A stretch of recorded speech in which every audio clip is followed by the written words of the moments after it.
Hello, good morning সবাইকে। Our life diary নিয়ে new jersey থেকে আমি সঞ্চিতা আবার চলে এলাম তোমাদের সাথে গল্প করতে। সবাই কেমন আছো? আশা করি ভালো আছো। আর আজকে একটু বসেছি মহাদেবের পুজো করতে। আজকে তো নীলের ব্রত, যার জন্য মহাদেবকে সাজিয়ে পুজো করতে বসেছি। তো এই নীলের ব্রতটা না আমি গিনিমোহর হওয়ার পর থেকে করি। আর তোমার কলকাতায় যখন নীলের ব্রতটা করতাম তখন ঘরেই পুজো করতাম। অনেককে দেখেছি মন্দিরে গিয়ে পুজো করে, মহাদেবের মাথায় জল ঢেলে, যেমন আমার শাশুড়ি বা আমার খুড়শাশুড়ি কাকিমা এরা যেত পুজো দিতে মন্দিরে। কিন্তু আমি না দুটো বাচ্চাকে রেখে আর মন্দিরে গিয়ে পুজো দেওয়াটা আমার পক্ষে সম্ভব হতো না, যার জন্য তোমার এই ঘরেই আমি পুজো করতাম। আর ওই জন্য আমি ঘরেই পুজো করছি। এখানে অনেক মন্দির আছে যেখানে মহাদেবের মাথায় জল ঢেলে পুজো দেওয়া যায়, কিন্তু আমি গেলাম না। আর তোমার এই চৈত্র মাসের সংক্রান্তির আগের দিনে পুজোটা তো হয়, নীলের ব্রত তো তোমার ফিক্সড ডেট আছে চৈত্র মাসের সংক্রান্তির আগের দিন।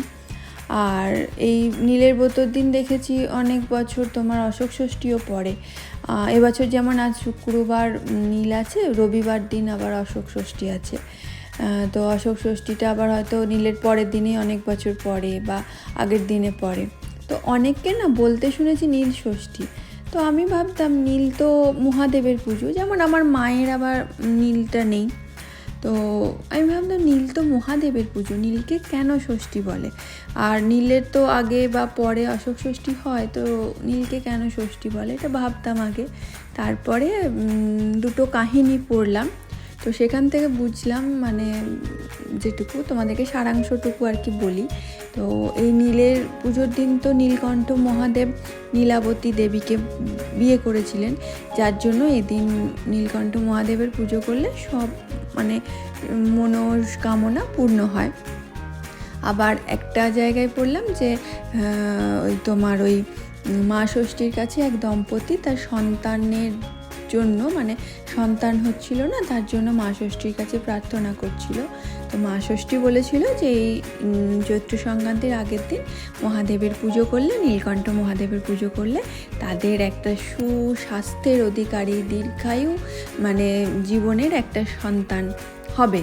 তো যথারীতি সেই দম্পতি পুজো করে এবং তাদের একটা সন্তান হয় সুস্বাস্থ্যের অধিকারী। তো সেই থেকে ওই নীল ষষ্ঠী কথাটার প্রচলন এসেছে।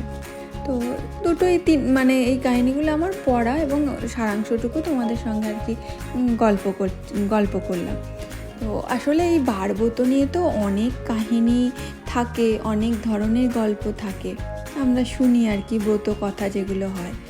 তো পুজো টুজো করে, আর আজকে তো গরম কিছু খেতে নেই, গরম জিনিসটা খেতে নেই, তো যার জন্য আজকে দেখি একটু সাবু মাখবো ভাবছি।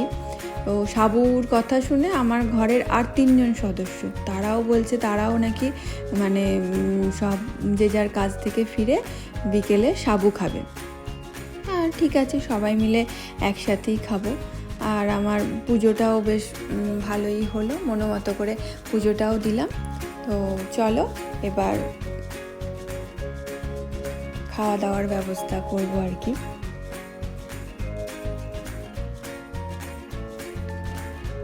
গিনিমোহরের স্কুল থেকে ফেরার টাইম হয়ে এসছে, সাবু ভিজিয়ে রেখেছিলাম আর এই জন্য নারকেল।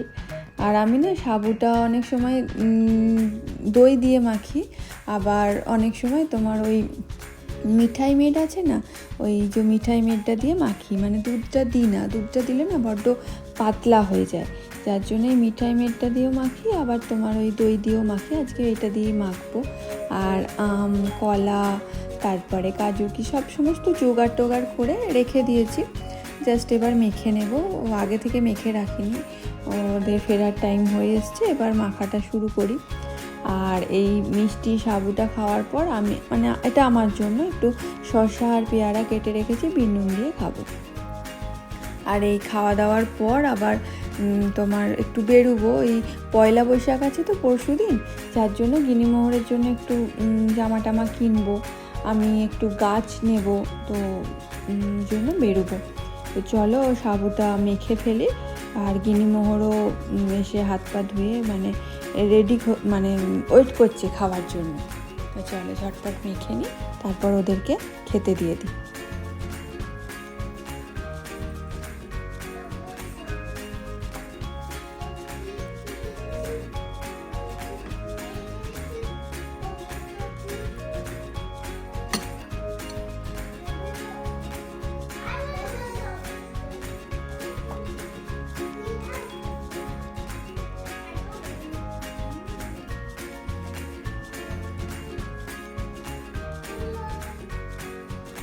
দেখো হরিণগুলো কি সুন্দর, মানে নিশ্চিন্ত মনে মুক্ত হয়ে ঘুরে বেড়াচ্ছে হাইওয়ের একদম পাশে, কোনো চিন্তা নেই, এত গাড়ি ঘোড়া যাচ্ছে। মানে আর আমরা হলে মানে এই গাড়ি আসছে, এই ধাক্কা মেরে দেবে, এই নিশ্চিন্তভাবে থাকতে পারাটাও না মানে কজন পারে আর কি। আর যাচ্ছি উডব্রিজ মলে, তো ওখান থেকেই নেব গিনিমোহরের, ওখানে বাচ্চাদের মানে ওই দোকান দুটোতে না প্রচুর বাচ্চাদের কালেকশান আছে, তো ওই জন্য নেব। আসলে সারা বছরই তো এখন কেনাকাটা চলতেই থাকে, তবুও এই পয়লা বৈশাখের সময়, পুজোর সময় এগুলো তো কিনতেই হয়, যার জন্য এলাম। আর এখানে এসে দেখছি না, এখানেও সব মানে কিছু কিছু দোকানে সব 30%, 40% সব অফ দিচ্ছে আর কি। তো ওই জন্য মানে আমি ভাবছি কি চৈত্র সেল এখানেও চলছে, মানে কলকাতার চৈত্র সেল এখানেও চলছে। কলকাতায় তো এই সেলের সময় প্রত্যেকটা উইকেন্ডেই মানে যেতে হবে, টুকটাক টুকটাক টুকটাক কিনতেই থাকি। সেলে জিনিস কিনতে যেন আলাদাই মানে আনন্দ লাগে। আর এখান থেকে যাব একটু টার্গেট, একটু গাছ নেব। তো ওই এখন না এই সময়টায় সব জায়গায় প্রচুর গাছ আসে, তো ওই জন্য টার্গেটে যাব একবার গাছ দেখতে।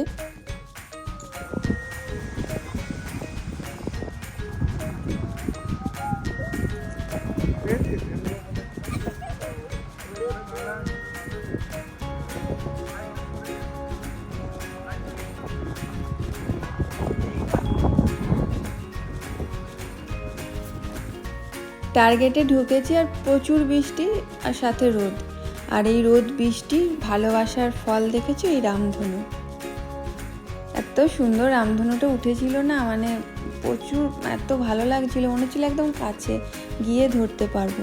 তো টার্গেটে খুব একটা বেশি গাছ আসেনি, যার জন্য গিনিমোহরের বাবা বললো ওয়ালমার্টে প্রচুর গাছ এসছে, চলো। তো ওয়ালমার্টে এলাম, আর এই সময়ে তো সমস্ত দোকানেই গাছ আসে। এই সামারের টাইমটা সবাই গাছ কেনে বা ঘরে গাছ রাখে, যাদের নিজের বাড়ি আছে ব্যাকইয়ার্ডে রাখে। আর শীতকালে না অনেক সময় তো গাছগুলো নষ্ট হয়ে যায়, অনেক গাছের পাতা ঝরে যায়, যার জন্য না গাছগুলো তখন দেখতে খুব খারাপই লাগে। আর এখানে দেখছি প্রচুর গাছ এসছে, তো ইনডোর আর কি দুটো গাছ নেব, দেখি কোন কোন গাছগুলো নিই। এই দুটো নিলাম, আমি জানি না এই দুটো কি গাছ, বাট এই দুটো নিলাম। আর গিনিমোহরকে দেখো কোনো দিন গাছে জল দেয় না, গিনিমোহর কেন ওর বাবাও দেয় না, এই যে জল দেওয়ার দেখেছে, বলছে এগুলো নেব, এগুলো কিনে দাও, তাহলে আমি প্রতিদিন গাছে জল দেব, বুঝো। আবার একটা না দুটো কিনে দিতে হবে। এই যে নিয়ে এসে রাখলাম, আমার পুরো একটা কমপ্লিট হলো।